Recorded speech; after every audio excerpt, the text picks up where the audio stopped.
All right, everyone. The other day, Vladimir Putin, Xi Jinping, Kim Jong-un, and others were meeting together. They were having a meeting of the minds.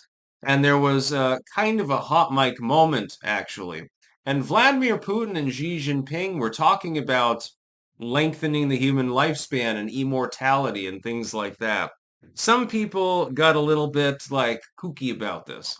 Said, oh my God, they're trying to create like cyborgs and shit.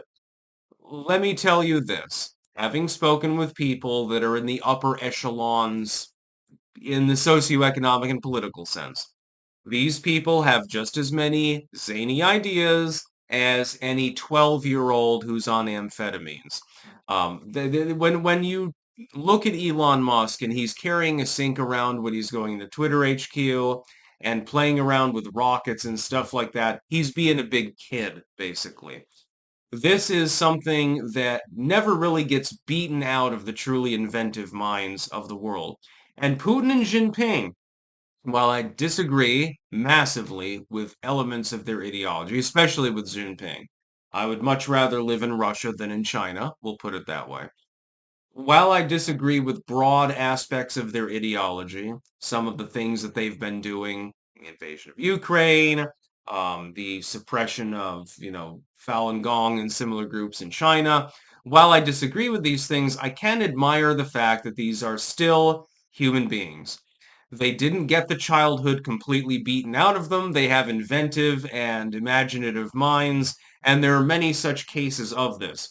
You will note, by the way, that having that kind of mentality strongly correlates with being financially successful and politically successful.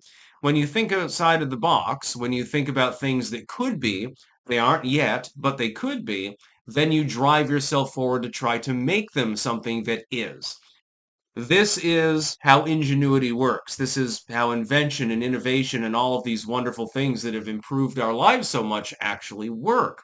Our temporal lives, of course, doesn't do anything for the spiritual life, but that doesn't matter. The world is basically a playground anyway. And the kids that didn't lose their imagination are the ones that are having fun in that playground. Other people, they hold themselves back and they lapse into servitude and stuff like that, which is rather sad because some of those people, they're highly intelligent. Society has simply failed to train them properly so that they could achieve all that they can achieve. But as far as this goes, mainly they were talking about organ transplants. So one going sort of fad idea is that you could transplant organs into a person and keep them effectively perpetually young. This would require considerable genetic tinkering unless you want them to have no immune system, because otherwise one or more of those transplanted organs eventually will probably reject. There's a story, Liz told me about this at one point years ago. There was some chick, she got a transplant, I can't remember which organ it was, but then she refused to take her immunosuppressants. And like 5 years later, she went into active rejection, lost the organ, had to get another transplant. It's like, what possessed you? In a million years, why would you accept a transplantation and then not safeguard it like it was your life? Because it quite literally is. I never understood it. I was like, what? What the fuck? Who the hell would do this?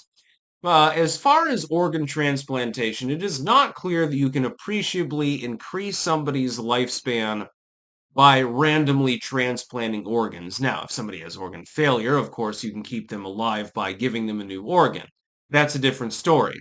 This is about trying to do cell regeneration and perpetual transplantation to keep as many parts of the body technically young as possible in hopes of staving off death. There are several problems here. Problem number one, the cost. Problem number, which is significant. We need go no further into that in the average medical context. Number two, immunosuppressants and rejection. Even with immunosuppressants, there is the chance at any given time that an organ is rejected by the body attacks it, and that would be a really big problem. You'd have to perpetually transplant the organs. Now, of course, if you have a situation where you've taken cells from a person when they were very young and you've grown extra organs for them that are still young, and simply grown them to, a adult level or something like that. You could have lungs, kidneys, a liver, a spleen, a gallbladder, skin grafts, all of these things. Other than the brain, you could easily create an entire cellular lineage for a person. And if they ever needed a replacement part, yeah, you just pop it in. It's just sitting in cryo for a while, and then you just pop it in. Will it have the same function as their original organs? No. Will it probably keep them alive and reasonably happy and capable of functioning? Yeah, with the right technology, it wouldn't even really be that difficult. In fact, you could create a self-replicating line of stem cells and then activate them at any time when you needed to grow an organ and make it even fresher. You wouldn't even need cryo or anything like that. You'd need a sophisticated setup, but it is possible. That being said, how much money do you think that it would cost to actually create such a system? Even just putting a bunch of pre-grown organs on ice would probably stretch into the six-figure range. If you wanted a fully fresh, self-replicating batch that you rolled over on a regular basis so that you always had fresh organs, that would be in the tens of millions range, probably. So this is only going to be accessible for the super rich. It's not going to be accessible for me. It's not going to be accessible for you. The richest person that I know and have talked to, he wouldn't be able to afford that either. Not without mortgaging every property that he owns.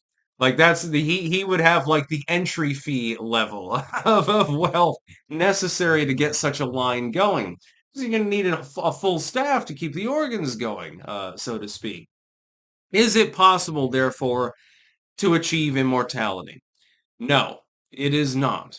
You cannot become physically, temporally immortal.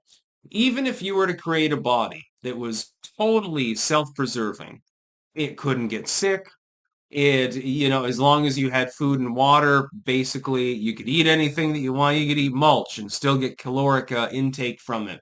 You couldn't get any disease. You couldn't age. Eventually, you would die an inflicted violent death. Somebody would shoot you, blow your head off. An asteroid would explode overhead and rip your body apart and vaporize it. And it would be very painful, I'm sure. Or something like that. Eventually, you'll die. There is nothing that you can do about it. If they're talking about immortality, effectively what they're talking about is simply making cellular structures much more durable, lasting a lot longer, and staving off the direct aging process. So imagine that you could live to be 100, but you would feel like you were 40. That would be a good goal. The other problem, dementia. Dealing with the brain, much more difficult than dealing with a kidney. Much more difficult than dealing with a skin graft. The brain is the most complex of all. It would be easier to pull someone's heart out and put a pig heart in their chest and have them survive for some time than to tinker around in the brain and hope for a good outcome. Although I do note that primitive brain surgery was technically available in ancient Egypt. Yep, they had little coring devices, and if there was pressure on your brain, they would literally spin it around, remove a chunk of bone, drain out the fluid, and then they would patch it back up. So you'd have a hole in your head.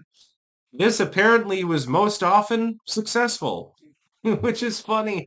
Yeah, thousands of years ago, Egyptians were using bronze tools to perform brain surgery. They couldn't even get it right in the modern tense up until the middle of the 1900s, actually. Very, very interesting when you think about it. That's about all. Peace out.